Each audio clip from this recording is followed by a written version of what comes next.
cup of your double O flour. If you don't have double O flour, you're going to use bread flour. Okay, so write that down.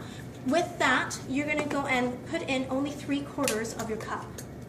Okay, so this is 1 cup. I'm putting in 3/4 of it. Doesn't have to be exact.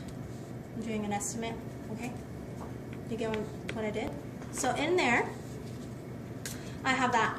And then it's basically very simple. It's just egg, salt, and olive oil. So I'm going to start off with my salt, and I'm just going to sprinkle it in. Okay? If you want to have color, all right, but it will affect your stuff, you can add tomato paste. Just watch how much egg you put in because of the moisture. You also want to go and you can actually put in different things like chopped parsley or herb paste or something like that. Just make sure it's not that wet, and that'll make it green. Okay, so it's up to you. I've done stuff like adding lemon zest. I've added cracked black pepper before, and I just made different flavors. So your flavor profile could be endless. Do you understand what I'm saying? Like it could be like a cilantro one. It's up to you. So I'm gonna do a couple rings of olive oil. And I'm just going to go and swish it in. Okay. When that happens, I have reserve flour, which I might need, so I'm just going to put it to the side for now. But then I'm going to start putting in my egg. Okay. It takes 1 to 1.5 eggs. If you want it richer, you can make that half an egg to be an egg yolk. You understand what I'm saying? So it'll be richer, creamier, and then it'll be tastier in that sense. And a lot of people do egg yolks instead. And it's just that I don't want to waste a lot of eggs, but especially during your first time. So, but I start by putting my egg in there. Most likely I'll be needing the second one. So I'll just get it cracked, ready to go. And I may use it all, I may not.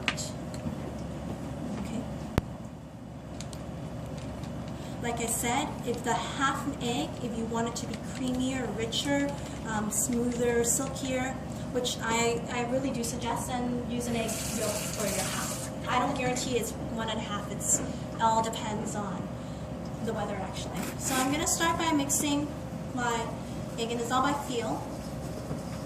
Okay. So then you want it. This is the one time where it's all about being rough with it. What I mean by that is, the more you play, and it should be a very tough dough. You know how every single time I kept telling you, watch how much you develop your gluten, watch how much you squeeze and everything. This one, oh, it's all about the heavy hand. Okay, so I find usually if you don't exercise this part of your hand, you gotta put your full weight in there. So then once it gets to a point where it's gonna absorb, okay, I need a little bit more, just a bit. You're going to go and start to squeeze. And you're going to go and try to make it so that it becomes like a full.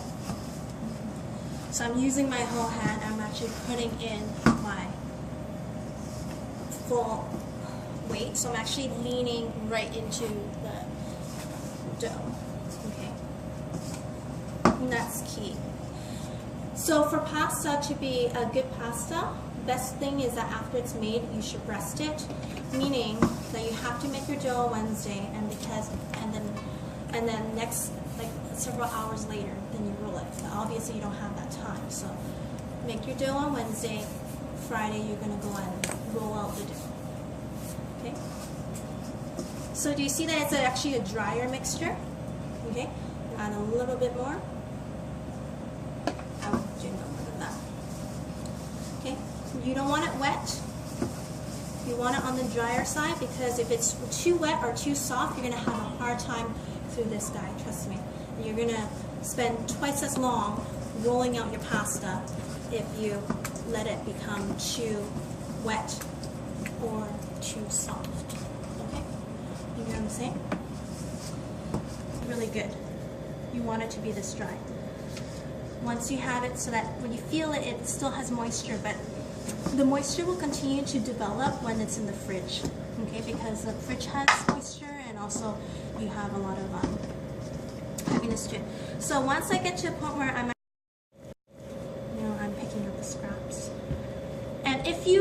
like you need it a little bit more of the extra, then sprinkle it in, okay?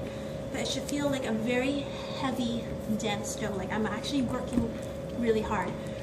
In the restaurants, I used to have to make fresh pasta every day, and it would be like this big, and I have 1 hour to make it. So you see this me and this huge like machine, and me hand kneading it, and definitely had a good arm workout. And you see me sweating, like I actually like start sweating because this is like I'm really working on my arms. Okay, so it became a lot smoother, and you can tell when I stretch it actually gives resistance. Okay, once this is done, I want you guys to feel it. This is ready to be adding a little bit of oil on the top, just a little bit. If you add too much, it's actually not good for the dough. Just a little bit. You saw me do it, just a couple drops, right? Rub it in. Okay, put saran wrap. Make sure there is no air pockets, and then into a Ziploc bag. No air. Just like how you do with your other doughs that you do. Okay, so I will knead it a little bit more until it becomes like a smoother texture. But do you see that it's actually like a yellowy part, not as dry anymore? But feel how dense and heavy it is. It's like really hard. Like it feels like it's really, it's not nice and pillowy soft at all, right? Okay, good. So I'm gonna let this rest. I have another one that I made, but no guarantees it's gonna work because I didn't rest it enough. So we're gonna leave it at that. So the ratio is 60 grams of potato per 10 grams of flour. So I have 166 right now. Okay.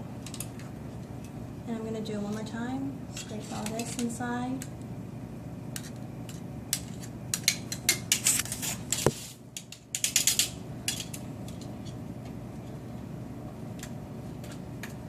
Okay, now I got that, 200, and we're gonna do more. 250 to 320. So that will be, so 6, that'll be 50 grams of flour. So I have my flour that I have here, so I'm just gonna go and start by putting it in, okay? And there's no moisture, or very little, unless I have a steam, so I'm gonna go and now tear it, and I'll be around 50. Because it was like 320, so I'll be doing like maybe 55.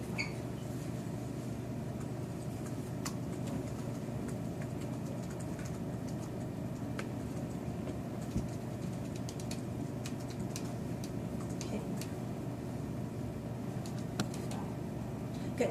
So once I have that, I'm going to go and put the scale away. And I'm going to have my Parmesan I'm going to put in just for flavor. Right? Remember, this is a neutral thing, so you can always add more Parmesan to other things like your sauces or whatever I'm going to be doing, right? Once I have that, I'm going to also put in my salt because there's no salt in there at all. And it goes. And then mix it in, and I'm just going to be very gentle with it.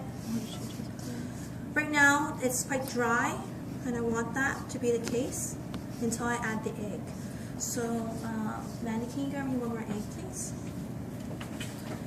And this is the part where it's really hard to tell, so you might want to ask me because I have experience with it. Like, Chef, do you want me to add an extra egg, or like knead it a little bit more? Because it gets to a point where it's very sticky. So the first stage is very sticky. Afterwards, when you add a little bit of flour and you knead it a little bit more, it feels like it's coming together, okay? And it's quite soft. And then, but it's not like, you know what I mean, there's not enough gluten that when you eat it, it actually just falls apart like mashed potatoes. But if you knead it a little bit more, it becomes really pillowy soft. Actually, even a little softer than what it was before you kneaded it. It's really weird, okay? It's that smaller window where it feels really soft and the other time. You understand what I'm saying?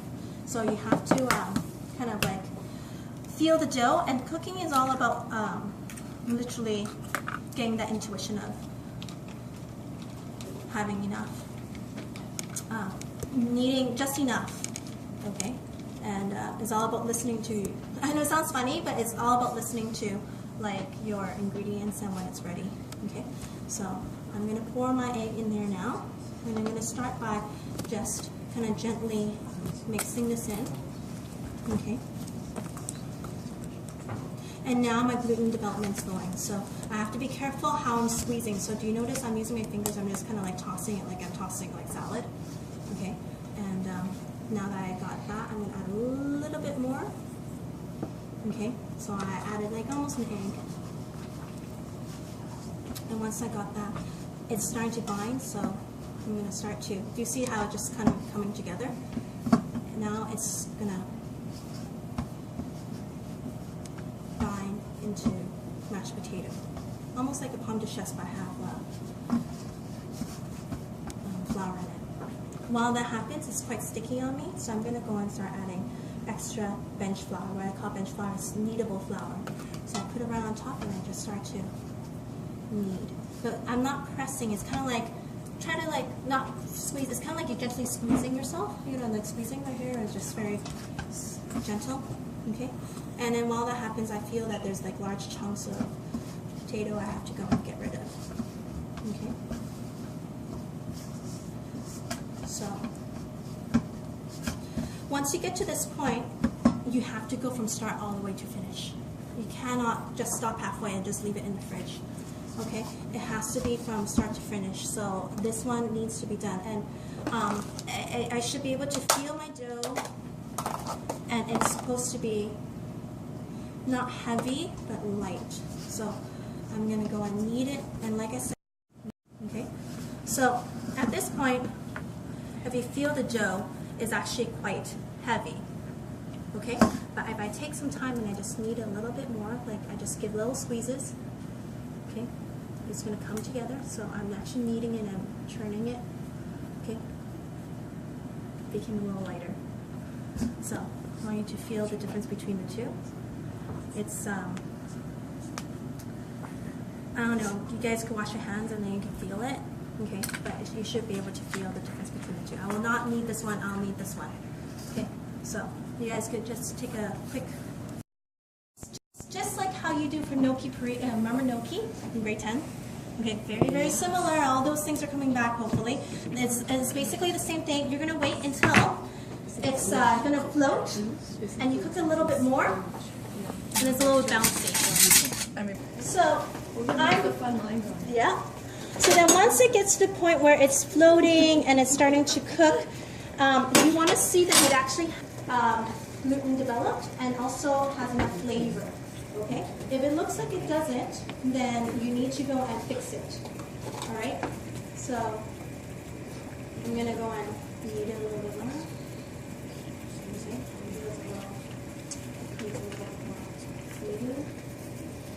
Okay, and then after that, I have to stop playing with it. Once it floats, you want to go and let it. When you touch it, it's the same thing. It feels bounce, like it actually feels a little firm. You know what I mean? It doesn't, when you put your finger in there, it has an indent, right? Then after, just leave it. And the thing is, it's just like pasta at this point. You can actually put a little bit of oil, okay? Cool it down in the fridge until it's completely cool, and you can package. Next thing, all you do is just pan fry. All right. So this one, though, I need to go and eat so that I can see if it's chewy enough. Nope. You should actually have this bouncy chewy. So that means that I need to knead it a little bit more.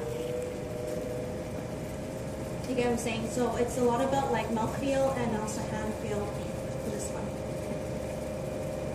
This is a gnocchi board, okay? And often they use gnocchi boards to go and create lines, and that's what actually catches the sauce, okay? And yeah, and also it makes it look pretty. There's different ways of rolling gnocchi. You can roll it into a bowl, and I'll be showing you how to make different ones, but my favorite is doing it this way because I like making the lines. It looks kind of cool. Okay. So now that I got this, I'm gonna do it one more time, and I'm gonna see if there's enough flavor, but definitely I don't have the feel for it. Okay. Wait, so when do you use the board? It actually be like when I eat it, it's kind of like chewy. Showing how to roll, you actually spread your fingers out, and you're not pressing down on it. You're just letting the counter do its thing. Okay. Make sure your counter's good. And do you see that I'm actually spreading it and rolling it out like this? Yeah. So one person can actually roll it like this. Okay. There's a little bit of lacking there's some holes. Let's try this again. Okay. Pouring that a little bit of flour. And I am going to keep going. Okay. If there's holes, that means that because people they totally call it milk. I got my snake lines, then I actually do it again. Okay, pour some of your. Because you can use all-purpose flour, but you're gonna go and put a little bit of. Yeah. You're gonna go and. It's hard. But it's yeah. You can use cornstarch for gluten-free, or like I said, quinoa flour. Wait. For this one, I have no date. The only thing I've always done was potato with the. I never did non-gluten flour, so I don't know how it's gonna be. I know for pasta you can. So here's my little pillows. Oh, so cute. Aww. Okay. So I have seen people who just left it like so, and just rolled it so it looks like a little barrel. Because I would go. So take a picture of it. I don't care. I just want you guys to make sure that you don't make gigantic ones. Okay. So once you got that, this is what you do. So the other person rolls, ends an indent on there, and then rolls them into your lines. Okay. So same thing. Roll. Roll. Roll. Okay. Do you see how what it does is that the bottom actually picks it up? There's a little bit of indent, so it picks up some of the sauce on the bottom and also on the top. Okay, and it creates this nice texture. Okay. And it kind of lightens it up when you eat it too. So I'm just gonna do it with this, and I won't do the other half just due to time's sake right now. I'll do it later.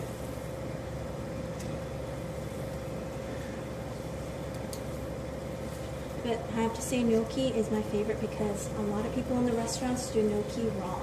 I never tasted gnocchi that I liked except for 2 places, including my own. And I know it sounds funny, it's because you never did get the texture right. But all my students who make gnocchi from the past few years have been doing it correctly. So, do you see what I'm doing? Like, you can even fix it if you want to, like, done. Well, this one didn't have like a nice groove. You can have its groove, you know. What you do is you're going to go and drop it right into the water, okay? Shake it up.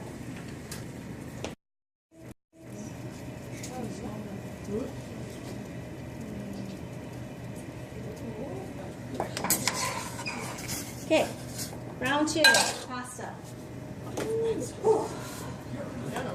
Now, you know why I was like, this is poaching. There's this crank. Don't knock someone. It's floating up. I feel it. And same thing as gnocchi. If you actually, no, stainless steel for industrial. Would you want stainless steel? Of course. I would love it. Okay, so I got this out. You don't want it to be over poached. Okay. Stainless steel is best for industrial. And it's poached because you feel it and it feels like bouncy castle, I would say. Bouncy, bouncy.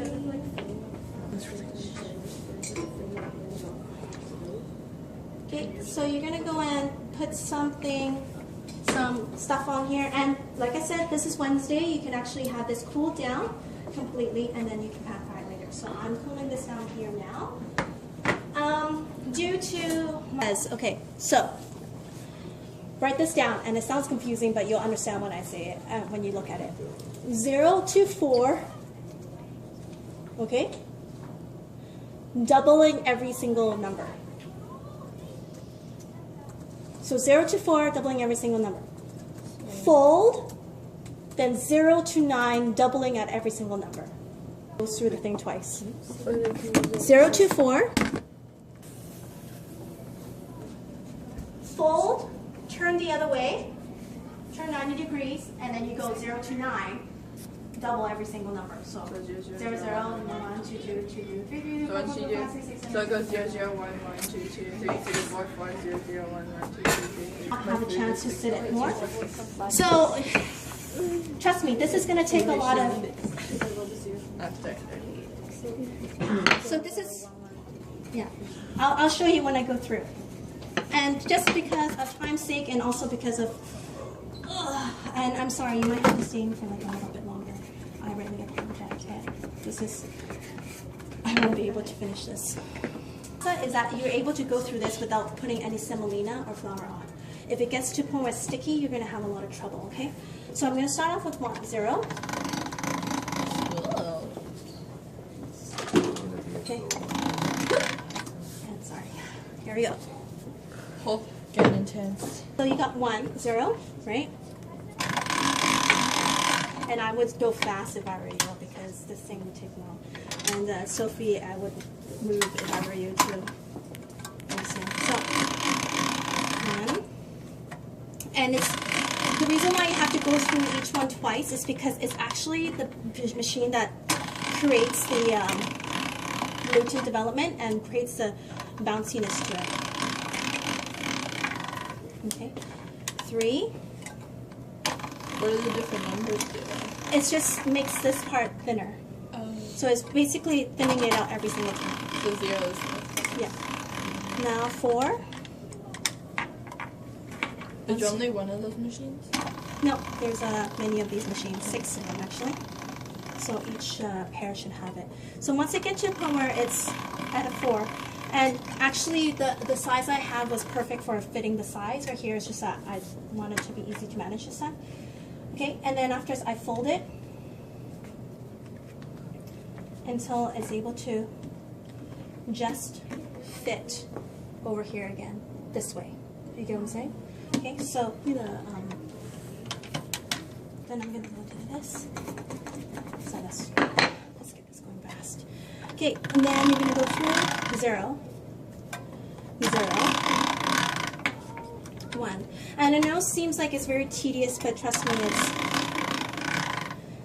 And I would cover it with a towel. Slightly damp, okay? The towel, because once this dries out, it's going to be very hard to manage. Due to time's sake, that's why I made it smaller. So I'm going to try to do this in one big long one, just because I don't want to waste time today. I still want you guys to eat it. So notice how I'm handling this. I'm actually halfway through. I'm kind of guiding the pasta in, flip it over, and I'm guiding it this way. Okay, I'm doing one more time. So if it's starting to stick like it's doing right here, I would take the time to go and sprinkle the semolina. Sandy, can you give me the semolina? It's right there. Okay. And I would just take the time to do that. Okay. So 8, I'm at 8 now. Do you see how long it is? And it's just naturally kind of like... So it's super long, and the crazy thing is like it's just one long string that you're going to be doing, right? So I'm being very gentle with it. What if you just put that whole thing? Then it becomes one big sheet that you can use for lasagna. Yeah, that's what they do. So if you want to do a pappardelle, then all you do is you cut it into very thick strips, like 3 or 4 strips. You understand? And that's pappardelle, which means that it's like, it just means large strips, literally. Okay? If you want it to be a thinner strip, so it's starting to stick again. See, it's taking so much more time for me to like do this. It's better that I actually take the time to add the semolina. Okay. This is my last roll. You can now cut it, or else only 2 of you guys could eat the pasta. And some of you guys will be quite sad. So that, and then the third. So I've got into manageable slices, okay? And then I'm gonna switch it over to here, okay? I'm gonna use the big ones. Same thing, you're gonna go through now. And this time, It's like a plating machine. you got your pasta. Okay, so never mind then. I've heard of it. Sauce with sage. Go and in room 102. in it goes.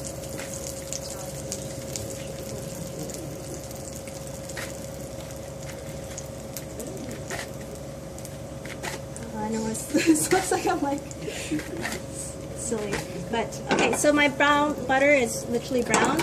Pretend this is boiling water because of time's sake and the bell rang. We will just have to go with it.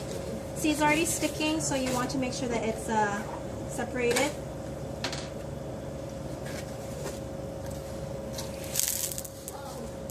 In and 1, 2. If it's boiling, it'll be literally out by now. 3, 4, 5, 6, 7. Yeah, if it's boiling. It's done.